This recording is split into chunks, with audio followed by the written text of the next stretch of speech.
جو سعد بھائی نے بھی بات کی ہے کہ سب سے پہلے ہمیں سچ بولنا پڑے گا، اور سچ صرف عمران خان کے بارے میں نہیں بولنا، اپنے بارے میں بھی بولنا ہے۔ یہاں پہ خالد مقبول صدیقی صاحب کا ذکر ہوا کہ ان کا تعلق مڈل کلاس سے ہے، بالکل ہے، لیکن رانا مشہود بھائی دیکھیں کہ جب آپ نے مثال دینی تھی تو آپ نے خالد مقبول صدیقی صاحب کی مثال دی۔ کاش کہ یہ جو سامنے بہت سے سیاسی کارکن بیٹھے ہوئے ہیں ان میں سے بھی کوئی مثال آپ کو مل جاتی۔ تو بعد میں پھر آپ نے اپنا اور سعد بھائی کا ذکر کر دیا جو کہ بالکل ٹھیک ہے، اور خواجہ آصف صاحب جو ہیں میں بھی ان کو بھی میں مڈل کلاس میں ہی شمار کرتا ہوں کیونکہ میں ان کو کافی پرانا جانتا ہوں۔ لیکن مسئلہ یہ ہے کہ پاکستان کے مسائل کا حل صرف مڈل کلاس کے پاس نہیں ہے۔ مڈل کلاس پاکستان کی اکثریت نہیں ہے، اکثریت جو ہے وہ لوئر مڈل کلاس ہے اور غریب طبقہ ہے۔ اور جب آپ بات کرتے ہیں کہ جناب مسلم لیگ جو ہے وہ پاکستان کی بانی جماعت ہے، تو پاکستان کی بانی جماعت نے قائد اعظم محمد علی جناح کی قیادت میں مڈل کلاس کی مدد سے پاکستان نہیں بنایا، غریب طبقے کی مدد سے پاکستان بنایا۔ تو بس میں ابتدا میں صرف اتنی ہی تلخ نمائی کرنا چاہتا ہوں کہ مجھے خواجہ محمد رفیق صاحب کی برسی میں کئی بار بولنے کا اعزاز حاصل ہے، خواہ وہ ٹاؤن ہال ہو یا الحمرہ ہال ہو یا یہ واری ہوٹل ہو۔ یہاں پہ بہت سے چہرے ایسے ہیں جن کو میں کئی سال سے دیکھ رہا ہوں، سیاسی کارکن ہیں، تو میں بہت سو کو جانتا بھی ہوں۔ آپ ان کو کونسلر کا الیکشن تو لڑا دیتے ہیں، ایم پی اے کی ٹکٹ نہیں دیتے، اور کونسلر کا الیکشن بھی آپ اس لیے لڑاتے ہیں کہ آپ کو اپنی جو گراؤنڈ فورس ہے اس میں جسٹیفیکیشن کی ضرورت ہوتی ہے کہ یہ الیکٹڈ ممبر ہے، دیکھو ہم نے غریبوں کو بھی ٹکٹ دیا ہے۔ اب آپ تو چاہتے ہیں، یہ جو سٹیج پہ بیٹھے ہوئے لوگ ہیں یہ تو چاہتے ہیں کہ محروم طبقہ جو ہے وہ اقتدار کے ایوانوں میں پہنچے، یہ تو چاہتے ہیں، لیکن جو ان کے اوپر بیٹھے ہوئے ہیں نا وہ پوچھتے ہیں، جب ٹکٹ آتی ہے نا جو پارلیمانی بورڈ بیٹھا ہوتا ہے جب ٹکٹوں کا فیصلہ ہوتا ہے، خواہ کوئی بھی پارٹی ہو، خواہ تحریک انصاف ہو، مسلم لیگ نون ہو یا پیپلز پارٹی ہو، کوئی بھی پارٹی ہو، پارلیمانی بورڈ میں جب غریب کارکن کی درخواست آتی ہے ٹکٹ کے لیے تو جو سب سے بڑا لیڈر ہوتا ہے وہ پتہ ہے کیا پوچھتا ہے؟ اے دیکھو پیسے کتنے نے۔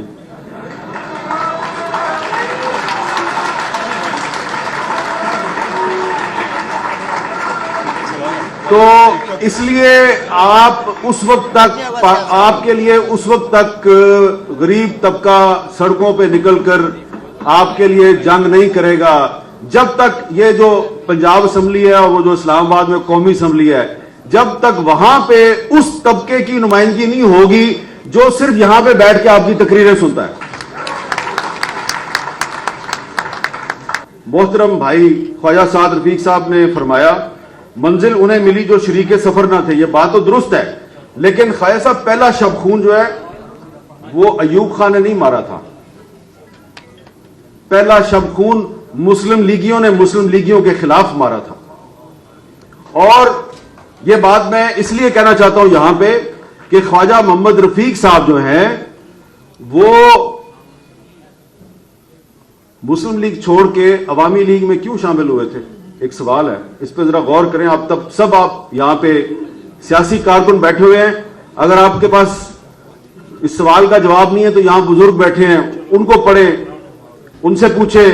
اگر وہ نہیں بتا سکتے تو انہوں نے ایک چھوٹا سا کتابچہ چھاپا ہوا، اس میں پوری انفارمیشن نہیں ہے، لیکن میں آپ کو بتا دیتا ہوں۔ جب پاکستان بن گیا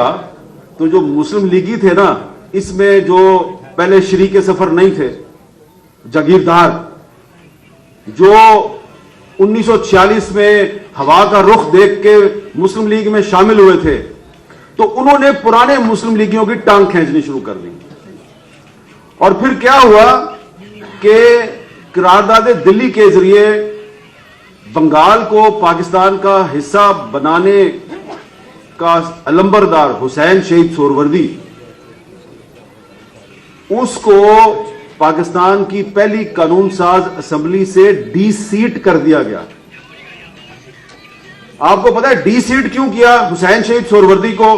جو کہ یونائٹڈ بنگال کا پرائم منسٹر تھا, جس نے خود قائد اعظم محمد علی جناح کو دلی میں کہا کہ ہم بنگال کو بھی پاکستان کا حصہ بنانا چاہتے ہیں, اور قرارداد پیش کی اور قرارداد منظور ہوئی. آپ کو پتا ہے حسین شہید سہروردی کو ڈی سیٹ کیوں کیا؟ ڈی سیٹ اس لیے کیا کہ ان کا تعلق تھا کلکتہ سے. کلکتہ میں مسلمانوں پر حملے ہو رہے تھے, ان کا قتل عام ہو رہا تھا. وہ قتل ہوتے مسلمانوں کو چھوڑ کر پاکستان بھاگنے کی بجائے وہیں پہ رہ گئے اور انہوں نے مسلمانوں کا قتل عام روکنے کی کوشش کی. تو 3-4 مہینے اوپر ہو گئے. جب 3-4 مہینے اوپر ہو گئے تو آپ کی جو یہ پاکستان میں جو کانسٹیٹیوئنٹ اسمبلی تھی, قانون ساز اسمبلی, اس میں ایک قانون پاس کروایا گیا کہ اس اسمبلی کا جو ممبر 6 مہینے تک پاکستان واپس نہیں آئے گا وہ ڈی سیٹ ہو جائے گا. اور حسین شہید سہروردی صاحب واپس آ گئے. واپس آئے تو آئی جی صاحب گئے ان کے پاس اور ان کو لیٹر دیا اور ان کو غور کرنے کی بات یہ کہ فائز صاحب کہتے ہیں جی کہ پاکستان میں اس وقت ہم جو مسائل کا شکار ہیں, ان مسائل کو حل کیسے کیا جائے. تو یہ مسائل تو اسی وقت حل ہوں گے جب آپ خواجہ رفیق صاحب جو آپ کو بتا رہے ہیں آپ اس پہ تھوڑا سا عمل درآمد کر دیں. 50% نہ کریں, 25% ہی کر دیں. یہاں پہ آپ نے ان کے اقوال زمین جو ہیں وہ لکھے ہوئے ہیں نا, تو اس میں یہ ادھر جو لکھی ہوئی ہے ایک جمہوریت کے بارے میں ان کی ایک ان کا کال لکھا ہوا ہے, اسی پہ عمل درآمد کر رہے ہیں. جمہوریت کی جنگ آپ اس وقت تک نہیں جیت سکتے جب تک آپ اپنی پارٹیوں میں جمہوریت نہیں لے کے آتے. آپ کی پارٹیوں میں جمہوریت نہیں ہے, نہ مسلم لیگ نون میں جمہوریت ہے, نہ پیپلز پارٹی میں جمہوریت ہے, نہ تحریک انصاف میں جمہوریت ہے. ہاں, الیکشن کمیشن کو بیوقوف بنانے کے لیے آپ ایک جعلی سا الیکشن ضرور کرواتے ہیں, لیکن اس الیکشن میں بھی جو عہدیدار جو ہے, جو صدر بنتا ہے, نائب صدر بنتا ہے, صوبائی صدر بنتا ہے, جنرل سیکرٹری بنتا ہے, وہ سارے آپ پنجابی کہتے ہیں نا وانڈ باندھے. آپ صحیح آدمی کو عہدہ نہیں دیتے. اور اگر کوئی آدمی بہت اچھا ذہین ہو, بڑی اچھی تقریر کرنے والا ہو, بڑا پڑھا لکھا ہو, تو یہ اس کی بیچارے کی خامی بن جاتی ہے, یہ اس کی خوبی نہیں بنتی. تو اس لیے میں یہ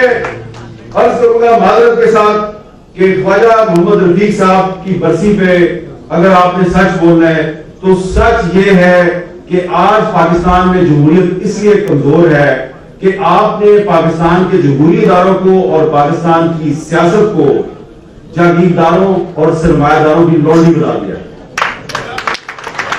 اور قائد اعظم محمد علی جناح جنہوں نے پاکستان بنایا